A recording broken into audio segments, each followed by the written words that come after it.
హల్లెలూయా. YouTube చూస్తున్న ప్రేక్షకులందరికీ వందనాలు. క్రీస్తు కృపా పరిశుద్ధ దేవాలయం మినిస్ట్రీ తరపున మా దేవుడు మిమ్మల్ని మీ కుటుంబాన్ని దీవించును గాక. మనం ఈరోజు ఒక వాక్యాన్ని చూపిస్తున్నాం. అది మన హృదయాలలో ఫలింప చేయాలని. ఈరోజు మనం ఒక వాక్యం చదువుకొని ముందుకు చదువుదాం. అందరూ కూడా బైబిల్ తీయడానికి ఇష్టపడండి. దేవుడి దీవెనలు పొందుకొని ముందుకు సాగాలని, మనమందరం కూడా నిత్యరాజ్యంలోకి వెళ్ళాలని దేవుడు కోరుకుంటున్నాడు. ఫిలిప్పీ పత్రిక 2వ అధ్యాయము 5వ వచనాన్ని నేను చదువుతున్నాను. అందరూ కూడా బైబిల్ ఉంటే తీసి చదవటానికి ఇష్టపడండి. దేవుడు నీతో నాతో మాట్లాడుతున్న మాట, క్రీస్తు యేసుకు కలిగిన ఈ మనసు కలిగి ఉండుడి. ఆయన దేవుని స్వరూపము కలిగిన వాడై ఉండి దేవునితో సమానముగా ఉండుటకు విడిచిపెట్టకూడని భాగ్యం ఎంచుకోనలేదు కానీ మనుషుల పోలికగా పుట్టి దాసుని స్వరూపము ధరించుకొని తను తాను రిక్తునిగా చేసుకొనెను. దేవుడే మన కోసం రిక్తునిగా చేసుకున్నాడు. మనం ఎలా ఉన్నాం, మన పరిస్థితులు ఎలా ఉన్నాయి? ఆయన ఏమంటున్నాడు? క్రీస్తు యేసుకు కలిగిన మనసు. ఆయన ఏ మనసు కలిగి ఉన్నాడు మనం ఒకసారి తెలుసుకున్నాం.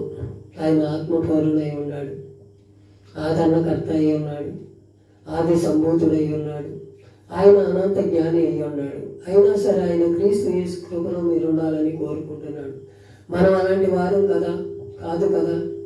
మట్టిలో పుట్టిన వారు, మట్టిలో పెరిగిన వారు. అయినా మనల్ని ప్రేమించి మనతో నడవాలని, మనలో ఉండాలని తను తాను రిక్తునిగా చేసుకొని దాసుని స్వరూపము దాల్చుకొని మన మధ్యకు వచ్చాడు. 33 సంవత్సరాలు పరిచయం చేశాడు. మనకి ఏది కావాలో, ఏది సిద్ధపరచాలో అన్నీ ఆయనకు తెలుసు. ఆయనకి ఏమీ ఇవ్వదు. నాకు అది కావాలయ్యా, ఇది కావాలయ్యా అని మనం ఎప్పుడూ కూడా అడగకూడదు. దేవా, నీ చిత్తం ఏంటో నాకు బయలుపరచయ్యా. క్రీస్తు యేసు కలిగిన ఈ మనసు నేను కలిగి ఉంటానయ్యా. నీ సన్నిధిలో నేను నిలబడతానయ్యా. నిత్య రాజ్యానికి నేను వారసుని అవుతానయ్యా. నీతో అంటుగట్టబడి కృపను నాకు దయచేయమని మనం ఎప్పుడు కూడా ప్రార్థన చేయాలి. ఆయన రిక్తునిగా చేయించుకున్నాడు. మనం అలా ఉండాలి. ఏదన్నా కుతంత కలిగితే చాలు, నా అంత తోడు లేడు, నా అంత గొప్పవాడు లేడు, నా అంత అనంత జ్ఞాని లేడు, నేను బైబిల్ చదువుట్లో గొప్పవాడిని, నాకు అన్నీ తెలుసు అనే ఆలోచనలో మనం ఉంటాం. అది దేవుని చిత్తము కాదు కదా. తను తాను తగ్గించుకొని వాడు హెచ్చించబడును, తను తాను హెచ్చించుకుని వాడు తగ్గించబడ్డాని దేవుని లేఖనాలు చదువుతానే ఉంటాం. అయినా సరే దేవునిని ఇలోనే ఉంటాం. ఇక్కడ ఏమన్నాడు? క్రీస్తు యేసుకు కలిగిన ఈ మనసు కలిగి ఉండి ఆయన వ్యక్తునిగా మన మధ్యకి వచ్చానని సెలవిస్తున్నాడు. మనం ఏ స్థితిలో ఉన్నాం ఒకసారి హృదయాలు పరిశోధించుకున్నందుకు సహకారాన్ని దేవుడు పేరడం మీ అందరినీ కోరుకుంటున్నాను. అలాగే ఏపీసీ పత్రిక 5వ అధ్యాయం 2వ వచనాన్ని కూడా నేను చదువుతున్నాను. క్రీస్తు మిమ్మల్ని ప్రేమించి పరిమళ వాసనగా ఉండుటకు మన కొరకు తను తాను దేవునికి అర్పణగా బలిగా అర్పించుకునేవాడంట. మన సువాసన వెదజాలంట. మనకు ఎలా ఏ వాసన వస్తుంది మనలో? మనం ఒకసారి సెంటు కొట్టుకుంటాం, ఒక్కోసారి ఏదో చేస్తూ ఉంటాం. దేవుళ్ళలో ఉండాలి కదా మనకు అలాంటి వాసన కాదు కదా, పరిమళ వాసనగా ఉండాలంటాడు. పరిమళ వాసన వెదజల్లాలంటున్నాడు, పరిమళంగా పుష్పించాలంటున్నాడు నిన్ను నన్ను. మనం ఎలా ఉంటున్నాం? మనం వెనకాల వెళ్తుంటే వెనకాల ఎంతమందో ఏదనుకుంటున్నారో ఒక్కసారి మన హృదయాలు పరిశోధించుకో. మనకు ఏ వాసన వస్తుంది? పరిమళ వాసన వస్తుందా, దుర్వాసన వస్తుందా? ఏ వాసన వస్తుంది మనలో నుంచి అనేది మనంగా పరిశీలన చేసుకోవాలి. మనం ఎదురుంటే అబ్బా నీ అంత గొప్పవాడు లేడు, శాతానండి అవని, మీరు దేవుని కన్నా గొప్పవాడు అవుతారు, దేవతల వల్ల ఉంటారని దేవుడు మీ మీద కక్ష కట్టి ఈ పండు తినొద్దు అన్నాడు. అనేటప్పటికి నిజమేనా? అవునా అన్నాడు. మనం కూడా అలాంటి స్థితిలో ఉన్నాం. మనల్ని ఎవరైనా పొగిడితే ఎంత లాభ అయిపోయిన వాళ్ళం అయిపోతాం. అది మనం కాదు కదా. క్రీస్తు యేసు కలిగిన మనసు మీలో కలిగి ఉండాలంటున్నాడు. క్రీస్తుతో మీరు అంటుకట్టబడాలంటున్నాడు. క్రీస్తుతో మనం జీవించాలంటున్నాడు. క్రీస్తుతో మనం నడవాలంటున్నాడు. మనం ఏ నడక నడుస్తున్నాం, ఎలా జీవిస్తున్నాం, ఎలా ఉంటున్నాం ఒక్కసారి మన హృదయాలు పరిశోధించుకుందాం. ఈ రాత్రికాల సమయం మనం ఎలా ఉండాలి?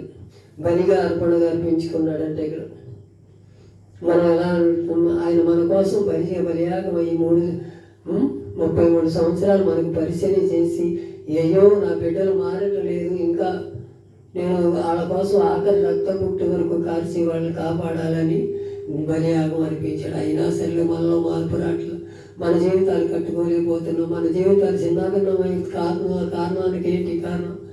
మన కుటుంబాలలో మన ఐక్యత లేకపోవడానికి కారణం ఏంటి? సాతాను వెలిబెలి చేస్తున్నాడు. వాక్యం అనేది ఉంటే ఆ సాతాను రండి. దేవుడిని కూడా శోధించింది 4 సార్లు సాతాను. ఈ రాళ్ళు రొట్టెలుగా తీసుకోమని తినమంది. వాక్యం చూపించాడు. ఇదిగో ఎత్తైన కొండ మీద శిఖరం మీదకు తీసుకెళ్ళి ఈ లోక రాజ్యాలని నీకు నాకు మొక్కితే ఇవన్నీ ఇస్తానని మళ్ళీ వాక్యం చూపించాడు. మనం కూడా వాక్యం చూపించలేకపోతున్నాం. మనం కూడా వాక్యం చదవలేకపోతున్నాం. 10 నిమిషాలు చదివితే నిద్ర, 10 నిమిషాలు చదివితే ఏదో ఆలోచన, టీవీలు, సెల్ ఫోన్లు ఇవి ఎక్కువైపోతున్నాయి తప్ప వాక్యం మనం ఈ రోజున కూడా చదవలేని స్థితిలో. సాతాను మనలో అలా ఉంటుంది కదా, సాతాను ప్రేరేపణ. ఆ సాతాను ప్రేరేపణ మనలో నుంచి తొలగిపోవును గాక. దేవుని వాక్యం మనం చదువుదాం గాక. అలాంటి స్థితిగతుల్లో మనల్ని మనం దేవునికి అర్పగించుకుందాము గాక. ఈ మాటలు మనం ఎలా ఉన్నాయో ఒకసారి దేవుని మనం కనిపెట్టుకుందాం. ఆయన రాజ్యానికి వారసులవుదాం. ఆయనకు కృతజ్ఞతాపూర్వకంగా మనం ఉందాం. దేవుని సన్నిధిలో మనం అందరం కూడా కూడుకొని దేవుని మెండైన దీవెనలు పొందుకుందాం. ఇబ్రీ పత్రిక 5వ అధ్యాయం 7వ వచనం నేను చదువుతున్నాను. శరీరధారి అయ్యన్న దినములను మహారోధనతోనూ కన్నీళ్లతోనూ తన మరణం నుండి రక్షించగలవానికి ప్రార్థనలను యాచనలను సమర్పించి భయభక్తులు కలిగి ఉన్నందుకున ఆయనను అంగీకరించబడేను. ఆయన కుమారుడై ఉండి తాను పొందిన శ్రమల విధేయత నేర్చుకొనిను. ఆయన పొందిన శ్రమల కంటే విధేయత నేర్చుకున్నాడంట. నువ్వు పొందిన శ్రమలకి ఈరోజు ఏ విధేయత నేర్చుకున్నావు? అయ్యో నాకే ఎందుకు పెట్టేవా ఈ బాధ? ఎదురింటి వాడికి పెట్టకూడదయ్యా, వెనకింటి వాడికి పెట్టకూడదయ్యా, ఈ మాటలే మనం అంటాం. మన దేవుడు ఏదో కూడా మనం కృతజ్ఞతగా చెప్పలేము. ఏదన్నా కలిసి వచ్చిందనుకో మనంతటి వాళ్ళు లేరు. ఏదన్నా కొద్దిగా వెనకబడ్డామనుకో మనంత దేనాదిస్తున్న వాళ్ళు లేరు.